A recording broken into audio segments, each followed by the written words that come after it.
Fala, alunos do curso João. Hoje a gente está indo aqui para a nossa segunda aula, a aula que a gente realmente vai começar ali o nosso método, tá?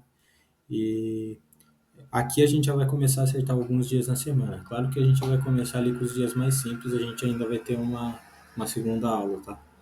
Mas aqui a gente realmente vai começar a aplicar esse método, tá? Então vamos lá. Antes de falar do método em si, eu vou falar sobre um sistema de contagem ali que a gente vai adotar para a gente conseguir fazer as contas mais facinhas assim de cabeça. Então, a primeira coisa que a gente vai ter que fazer é dar um número de 0 a 6 para cada dia da semana. O que é que vai acontecer? Toda vez que a gente aplicar esse método, a gente vai chegar no final em um resultado que é um número de 0 até 6. Cada um desses números vai representar um dia da semana. Então, se eu aplicar um método e chegar no resultado 1, a nossa resposta vai ser um domingo. Se eu aplicar e chegar no 4, vai ser numa quarta. Se eu aplicar o método e chegar no 0, vai ser um sábado. Então, vocês vão ver que isso vai simplificar tanto para a gente fazer ali as contas, quanto para a gente chegar ali no resultado final, tá? O que vai acontecer? A forma que a gente vai contar é um pouco diferente do que a gente está acostumado, porque a gente sempre vai contar só de 0 até 6. E toda vez que a gente passar do 6, a gente vai voltar para o zero, tá? Então a nossa contagem vai ser assim, ó, partindo do zero, 0, 1, 2, 3, 4, 5, 6, 0, 1, 2, 3, 4, 5, 6, 0 de novo, 1, 2, 3, 4, 5, 6. A gente só tem número de 0 a 6 e toda vez que a gente passa do 6, a gente volta para o zero, tá? E essa forma de contar, ela vai trazer ali duas propriedades um pouco interessantes, umas propriedades que vão facilitar a gente na hora de pensar sobre as contas, sobre os números. E a primeira, que eu acho que ela é bem intuitiva, fala de número maior que 7. É o que eu falei. Não, número maior que 7 não está representando nada. Então, o que a gente vai fazer se a gente tem um número maior que 7? A gente tira 7 e fica com o número de 0 a 6. Então, se a gente chegou num 7, a gente tira 7 e fica com 0. Se a gente chegou num número 8, a gente tira 7 e fica com 1. Se a gente chegou no número 9, a gente tira 7 e fica com 2. E por aí vai, tá? Agora eu vou falar da propriedade 2, que ela é um pouco menos óbvia e ela na verdade é muito mais interessante, que é sobre o número negativo. O que acontece? De novo, a gente só tem número de 0 a 6, então o que seria um número negativo aqui? Ele não estaria representando nada, mas a gente consegue fazer uma espécie de troca desse número. Porque olha só, vamos pensar aqui. A gente está partindo do zero. O que seria um menos um aqui? A gente voltar a 1. Mas voltar a 1 aqui seria voltar para o 6. E da mesma forma, a gente está no zero e a gente teria que voltar 2. O que seria voltar 2 aqui? Seria, a gente pararia no 5. Então, olha só, todo número, isso vale tanto para positivo quanto para negativo, tá? Mas todo número a gente consegue trocar o sinal dele e pegar o que faltaria para esse número ser 7 para transformar ele. Eu vou dar aqui o exemplo para vocês, que dessa forma aqui, por exemplo, pode parecer um pouquinho confuso, mas eu coloquei alguns exemplos aqui no slide para vocês acompanhar comigo. Então, ó, vamos supor que a gente tenha um menos 5. A gente conseguiria trocar o sinal dele e pegar o que faltaria para 5 ser 7. O que falta para 5 ser 7? 2. Então, a gente conseguiria trocar um menos 5 por um mais 2. Da mesma forma, a gente tem um menos 6. O que faltaria para um 6 ser um 7? 1. Então a gente poderia trocar aqui esse sinal, esse menos, por um mais e transformar esse 6 em um 1. Isso também vale no caso contrário. Se você tiver um mais 6, você pode trocar isso por um menos 1. Isso é interessante porque a gente não vai precisar trabalhar com números muito grandes. Você concorda comigo que é muito mais fácil você subtrair 1 do que você somar 6? E da mesma forma, é muito mais fácil você somar 2 do que você subtrair 5. Então, se a gente usar bem essa propriedade, a gente não vai chegar em número maior que 7. Muito difícil a gente chegar, muito difícil mesmo, tá? Então, fica atento nessa, que essa talvez seja a mais interessante aqui. Agora, só para fixar aqui na cabeça, eu vou fazer aqui o mesmo exemplo ali que a gente fez na primeira aula, tá? Hoje é um domingo. Se eu te perguntasse que dia da semana seria daqui 24 dias, o que você faria? Vocês devem lembrar que a nossa resposta aqui é a quarta-feira, que a gente fez esse exercício na última aula. Mas eu vou mostrar como é que ficaria pensando nisso em número, em vez de em dia da semana, para vocês verem como fica mais simples, tá? Então, até aqui tudo igual, 24 dividido por 7 resta 3. Então, a gente teria que andar 3 dias. Então, vamos lá. O que vai mudar? Vai mudar agora.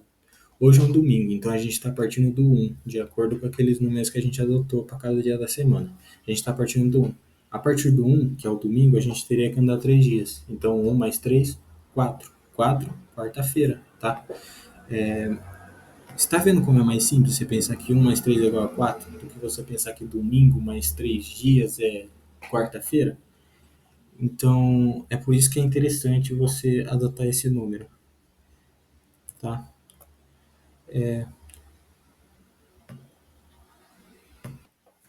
Tá, vamos lá. Agora que a gente aprendeu isso, a gente vai partir pro método em si de verdade. Agora a gente já tem tudo que a gente precisa para realmente começar a fazer o método. E vocês viram que daqui para frente, que daqui para trás foi meio que só enrolação. Então, o método em si eu vou explicar agora e no restinho da terceira aula. Vai ser coisa de 15 minutos, tá? Vamos lá, vamos primeiro para o nosso objetivo. Relembrando aqui, qual que era o nosso objetivo? A gente tinha aquela lista de dias que a gente chamava de dias do juízo final, que é aquela lista que a gente mostrou na primeira aula. E o nosso objetivo agora é, a partir do ano, a gente descobrir em que dia da semana vão cair aqueles dias lá. E dali a gente contaria, tá? Então, de onde a gente vai partir? A gente vai partir do princípio que todo múltiplo de 400, aqueles dias vão ser numa terça-feira. Então, 1.200 vai ser numa terça, 1.600 vai ser numa terça, 2.000 vai ser numa terça. Todo múltiplo de 400, aqueles dias lá, vão cair numa terça-feira. E a partir daí, a gente sempre vai partir daí e a gente vai dando pequenos passos para se aproximar do ano que a gente quer. A gente já aprendeu a fazer isso, a gente já meio que aprendeu a fazer isso por um ano, que como eu mostrei ali na primeira aula, a cada um ano a gente andaria um dia na semana, se for bissexto a gente andaria dois. Mas se só dá passo de 1.400 anos não é muito interessante, então a gente vai... É, o resto do método a gente vai aprender a dar passos intermediários ali. E então, ó, partindo de um múltiplo de 400, a cada 100 anos, a gente sempre vai voltar 2 dias na semana até nós chegar em outro múltiplo de 400. Ficou confuso? Vamos pegar aqui um exemplo, tá? A gente tem aqui, ó, a gente pegou aqui entre 1.200 e 1.600, tá? Ó, entre 1.200 e 1.600, 2 múltiplos de 400, duas terça-feira. O que vai acontecer de 100 em 100 anos? A gente está aqui em 1.200, andou 100 anos. Andou 100 anos, voltou 2 dias. Então a gente estava numa terça, a gente para num domingo. Mesma coisa aqui, ó. A gente está em 1.300, andou mais 100 anos. Andou mais 100 anos, a gente volta mais 2 dias. Mas estava num domingo, então a gente fica numa sexta. Aí, ó, vamos lá, agora é sexta-feira, 1.400, a gente vai andar mais 100 anos para ficar em 1.500. Beleza. Andou mais 100 anos, a gente tava numa sexta, ficou numa quarta. Na hora que a gente volta a estar numa terça-feira, em 1.600. A ordem sempre vai acabar sendo assim, uma hora ou outra vocês vão acabar decorando, mas sempre vai ser terça, domingo, sexta, quarta, terça, domingo, sexta, quarta, terça, domingo, sexta, quarta. Se vocês não lembrar, vocês vão voltando 2 dias para cada 100 anos. Uma hora vocês vão decorar, tá? Eu peguei aqui o exemplo entre 1.600 e 2.000, para vocês verem que vai ser exatamente a mesma coisa. Entre terça aqui de 1.600 e terça aqui de 2.000, a gente vai ter terça, domingo, sexta, quarta, tá? Vai ser sempre assim, terça, domingo, sexta, quarta. Tudo isso a cada 100 anos. Por essa aula eu queria mostrar só isso. Eu acho que vai ser interessante vocês se acostumarem primeiro com essa parte e pegar múltiplos de 100 por enquanto. E até porque eu acho que essa segunda aula é a mais pesada assim em termos de conteúdo, tá? A terceira aula vocês vão ver que elas são bem mais tranquilas. A gente vai aprender a dar passos menores. A gente, em vez de dar passos de 100, a gente vai aprender a dar alguns passos um pouco menores para a gente se aproximar ali do dia que a gente quer. Mas vocês vão ver que isso é bem simples e eu vou mostrar como é que a gente pode fazer isso sem precisar ficar decorando um monte de coisa, tá? Mas antes disso, eu vou aqui fazer dois exercícios com vocês, para vocês se acostumarem com múltiplos de 100 por primeiro. E se vocês sentirem que vocês precisam de mais, vocês pedem para o nosso Gpeto que ele conhece o método. Só que fala lá o método em inglês que aí sim ele vai entender. Então fala assim, estou treinando o método do Doomsday, me mande números, dias com anos múltiplos de 100.